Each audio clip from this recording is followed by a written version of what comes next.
Route 66. My name is Marcus, and I'm a truck driver who spent my life traveling between different states in America. I've got plenty of stories from the long roads, but there's one story I can't forget. It's the story that made me believe there are things in this world we just can't explain. It was the fall of 2014 when I was assigned to transport a shipment along Route 66, one of the oldest highways in the United States. The road is long, spanning multiple states, but the section I was driving on ran through the Arizona desert. I was used to driving at night, and everything seemed normal. As midnight approached, things began to change. The highway, which had been bustling with trucks and cars, suddenly became eerily empty. I thought, maybe this is normal in this area. But the air started to feel heavy in an unusual way, almost as if the very atmosphere was pressing down on me.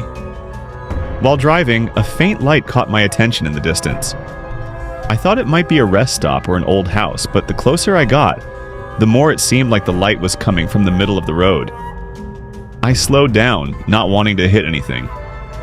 As I approached, I saw a little girl standing there, wearing a white dress. It didn't make sense.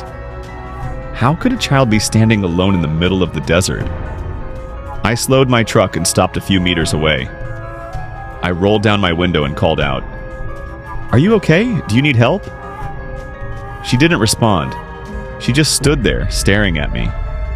Her face was strange, almost like it lacked any distinct features. A chill ran down my spine, and suddenly she vanished. I told myself it was just a hallucination from exhaustion. I kept driving, but a creeping sense of dread started to take hold of me. Suddenly, I felt as if something was watching me from the back of the truck's cabin. I turned quickly, but there was nothing there. Then I glanced at the side mirror, and what I saw almost made me lose control of the wheel. In the mirror, I saw the girl in the white dress. She was sitting in the passenger seat next to me, staring at me with a cold, eerie smile. I slammed on the brakes and pulled over to the side of the road. My heart was racing as I looked over at the seat, but there was no one there. I pulled out my phone to check the time, but the screen showed a frozen clock. 12 o'clock. Even though I felt like I'd been driving for hours. I decided to leave the truck and walk to a rest stop that my map showed was 2 miles away.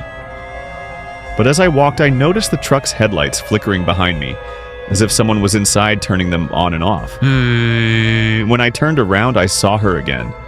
But this time, she wasn't just standing there. She was moving toward me slowly. I shouted, "Stay away from me!" But she kept approaching until she was only a few steps away. Then she whispered in a cold, chilling voice, "No one leaves Route 66. No one." I woke up in the hospital. The doctors told me I'd been in an accident after losing control of my truck. But here's the strange part. The police found me on a section of Route 66 that had been closed for years. That stretch of road had been abandoned after a major accident. Since that night, I've never driven at night again, and I don't think I'll ever go back to Route 66.